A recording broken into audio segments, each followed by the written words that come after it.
So over on the right-hand side of our indeterminism diagram, the difficulty is that it's stakeholders' risk acceptance. What risks are they willing to tolerate for their particular interests, not science, that determines what ultimately happens. And we really saw that in the case of the wolf, and the efforts on the Missouri River on the pallid sturgeon side to try and resolve some issues with the pallid sturgeon really revolve around that too. Risk acceptance is what's driving things. So okay, so this shouldn't really be okay, when will science help? Well, okay, if you're over on that side of the diagram, what do you do? So I really have the wrong sort of title here. And I want to borrow a construct from that's been talked about in the science policy interface literature by a number of different people. And I can give references to folks if they're interested. That has to do with this notion that that science over there needs to be both credible, salient, and legitimate. And what I want, and actually it needs to be like that no matter where you are, but these things become extremely important over on the right-hand side of the diagram. So what does it mean to say that science should be credible? Well, what it means is to do good science. And you might say, well, duh, I mean, everybody's going to do good science. Nobody does bad science. The bottom line is that sometimes people are willing to be either willfully dishonest or perhaps may allow themselves to be blinded a little bit to some of the possibilities for reasons of political motivation, that they want to do things. Not only for political motivation, but maybe for financial motivation or whatever else. But so the bottom line is, do good science, be honest, even with yourself. And most particularly, challenge predictions with data. Challenge other people's predictions with data, challenge your own predictions with data, make predictions, but challenge them with data.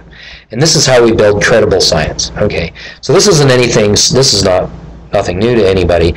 This is what good science is all about. So be credible, do credible science. And this is good because, as a scientist, you have control over developing credible science. Okay. Point number 2, salient. And this is the part, is the science relevant to the decision or policy debate? And, we heard some examples earlier of situations, where people were in the policy side of on the Florida Everglades. They were talking about acres of oyster reefs, and the scientists were monitoring recruitment of oysters. And those were measured in different units. And so there was a disconnect there that really was quite clear.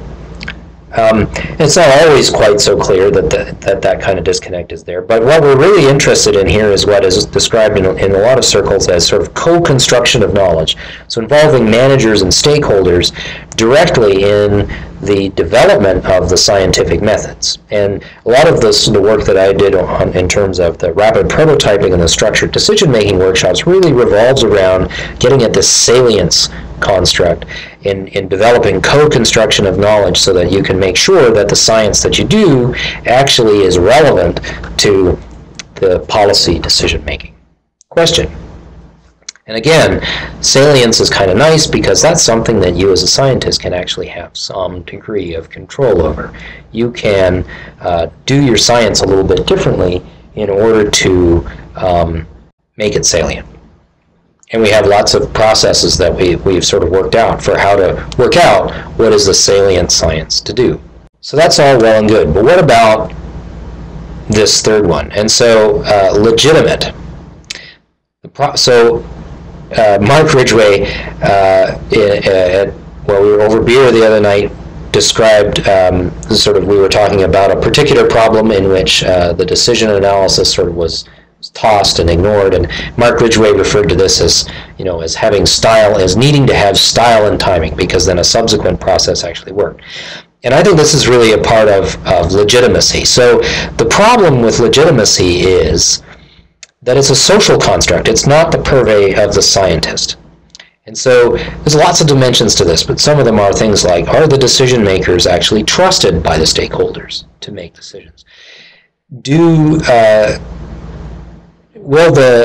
if they're not, then the stakeholders are not likely to accept that any science that has been done is legitimate. And so this is really going to cause good science, credible, salient science, to be tossed out of the process and ignored because it's not regarded as legitimate.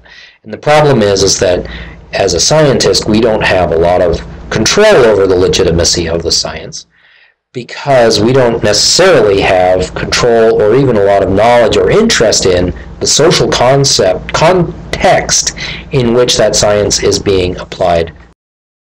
Okay, I'm going to skip over the last few slides that I have there, trying to illustrate some ways in which you can try and diagnose that notion of legitimacy, because we're sort of short on time here.